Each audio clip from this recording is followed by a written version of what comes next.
And so hi welcome back to our channel. So இன்றைக்கி நம்ம என்ன பார்க்க போகிறோம்னா இந்தியன் பாலிட்டிக்கு ஒரு சூப்பரான புக் தான் பார்க்க போகிறோம். ஓகேவா, நம்ம ஏன் இந்தியன் பாலிட்டி ஸ்டார்ட் பண்ணியிருக்கோம் அப்படின்னு பார்த்தீங்கன்னா, இன் கேஸ் நீங்கள் குரூப் 2 எக்ஸாம் நல்லா பண்ணியிருக்கேன், 150 மேலே கட் ஆஃப் வருது, நான் மெயின்ஸ் படிக்க போகிறேன் அப்படின்னாலும் சரி, இல்லை எனக்கு கட் ஆஃப் வரல, நான் நெக்ஸ்ட் இயர் தான் படிக்க போகிறேன் அப்படின்னாலும் சரி, பாலிட்டி ரொம்ப முக்கியம். பாலிட்டி ப்ரிலிம்ஸ் மெயின்ஸ் ரெண்டுத்துலையுமே வரும். குரூப் 1, குரூப் 2, குரூப் 4 அப்படின்னு மூணு எக்ஸாம்லேயுமே வருது. அண்ட் கொஸ்டின் வைஸும் பார்த்தா நிறையவே இருக்குது.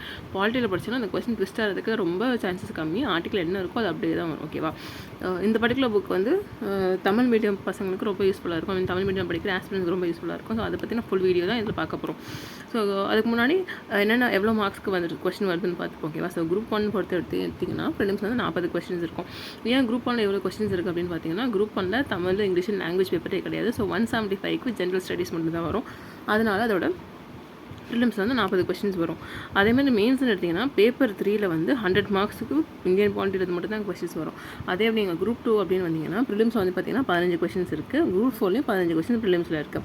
2ஓட மெயின்ஸில் பார்த்திங்கன்னா 60 மார்க் வருது. ஸோ 2Aயோட மெயின்ஸில் 45 கொஸ்டின்ஸ் வருது. 2A மெயின்ஸ் வந்து பார்த்திங்கன்னா நமக்கு அப்ஜெக்டிவாக இருக்கும். ஸோ இந்தியன் பாலிட்டி ரொம்ப ரொம்ப முக்கியம். நீங்கள் ப்ரிலிம்ஸாக இருந்தாலும் சரி, மெயின்ஸாக இருந்தாலும் சரி, நான் ஆல்ரெடி ரெண்டுத்துக்கும் கம்பைன் பண்ணி படிக்க போகிறேன்னாலும் சரி, நீங்கள் பாலிட்டி இருந்தால் ஸ்டார்ட் ஆகணும். இல்லை நான் ஃபஸ்ட் டைம் படிக்க போகிறேன், பிகினராக இருந்தாலும் சரி, பாலிட்டி இருந்து ஸ்டார்ட் பண்ணிங்கன்னா உங்களுக்கு ஷார்ட்டாக மார்க் கிடைக்கும். இன்கேஸ் கொஸ்டினில் வந்து சில முன்ன பின்ன இருந்தாலும் அட்லீஸ்ட் ஒரு 13 கொஸ்டின் 12 கொஸ்டின் ஆச்சு கண்டிப்பாக வந்துடும். வந்து நீங்கள் நம்பி படிக்கலாம். ஓகேவா, ஸோ இந்தியன் பாலிட்டி உங்களுக்கு எப்பவுமே கைவிடாது. ஸோ இந்த புக்குன்னு பார்த்தீங்கன்னா இந்திய அரசியலமைப்பு புக்கு. யாரோட பப்ளிகேஷன் அப்படின்னு பார்த்தீங்கன்னா சதீஷ்குமார் தான் ஆத்தர். பிரகதீஷ் பப்ளிகேஷனில் இருக்குது. இது வந்து செகண்ட் எடிஷன் நான் வச்சுருக்கேன். இது வந்து லேட்டஸ்ட்டாக 3rd எடிஷனும் வந்திருக்கு. ஓகேங்களா, ஸோ இந்த புக்கோட இண்டெக்ஸை பாருங்கள். உங்களுக்கு இண்டெக்ஸ்லேருந்தே உங்களுக்கு நான் சொல்கிறேன். இந்திய அரசியலமைப்பில் வரலாற்றின் தாக்கம், தோற்றம், முக்கிய சிறப்பு அம்சங்கள் அப்படின்னு இருக்குது. ஸோ இது எல்லாமே இம்பார்ட்டண்ட்டாக இருக்கும். நீங்கள் சிலபஸில் பார்த்தீங்கன்னா இதே ஒரு அப்படியே எக்ஸாக்டாக இருக்கும். ஓகேவா, முகவரை இருக்குது, அட்டவணைகள், அரசியலமைப்பின் பகுதிகள், ஒன்றியம், அதன் ஆட்சி எல்லை அப்படின்னு சொல்லி, குடியுரிமை அப்படின்னு சொல்லிட்டு உங்களுக்கு எல்லாமே இங்கே வந்து கவர் பண்ணி கொடுத்துருக்காங்க. அதே மாதிரி கீழே வந்தீங்கன்னா மத்திய அரசின் பகுதி 5ன்னு இருக்குன்னா அதை தனித்தனியாக பிரித்து குடியரசுத் தலைவர், துணை குடியரசுத் தலைவர் அப்படின்னு உங்களுக்கு ஒன்று எக்ஸ்பிளைன் பண்ணி கொடுத்துருக்காங்க. ஸோ இண்டெக்ஸ் வந்து எவ்வளோ அழகாக கொடுத்துருக்காங்கன்னு பாருங்கள். ஸோ இதிலேருந்து நீங்கள் டக்குன்னு எடுத்து படிக்கலாம்.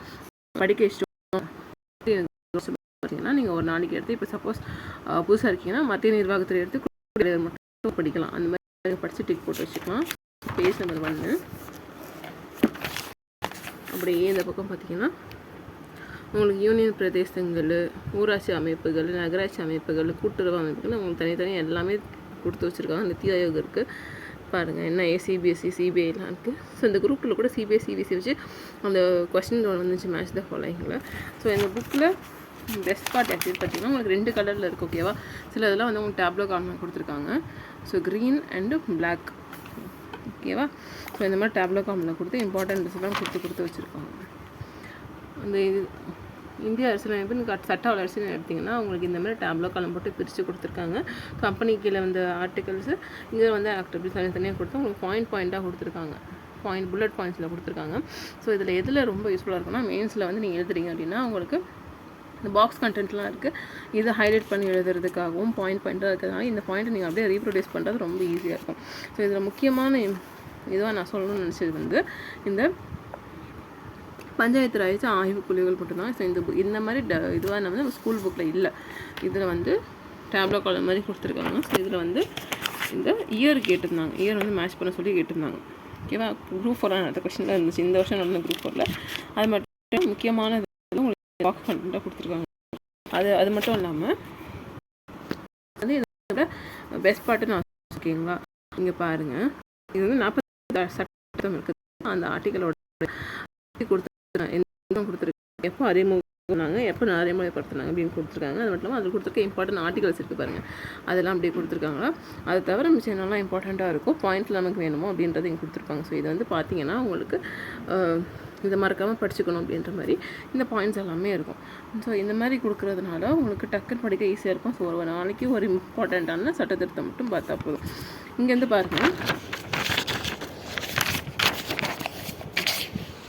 இதில் வந்து பார்த்திங்கன்னா தெரியும் 44 சட்ட திருத்தத்துக்கு மட்டும் மொரார்ஜி தேசாய் பிரதமராக இருந்தாங்க அப்படின்ட்டு இதையும் கொடுத்துருக்காங்க. ஏன்னா ப்ரீவியஸ் கொஸ்டின்ஸ் கேட்டிருக்காங்க. ஸோ அதனால் இந்த மாதிரி சிறப்புகள்னு தனியாக போட்டு கொடுத்துருக்காங்க. ஸோ தமிழ் மீடியமில் இருக்கீங்க, டிஎன்பிஎஸ்சி படிக்க போகிறோம், ஆல்ரெடி படிச்சுட்டு இருக்குன்னு நினச்சினா இந்த புக் கண்டிப்பாக உங்கள்கிட்ட இருக்க வேண்டிய புக்கு.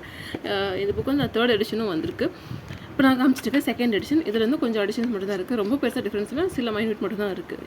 நீங்கள் வாங்கணும்னு வச்சிங்கன்னா மறக்காமல் வாங்கி வச்சுக்கோங்க. இது ரொம்ப ரொம்ப யூஸ்ஃபுல்லாக இருக்கும். தேங்க்யூ.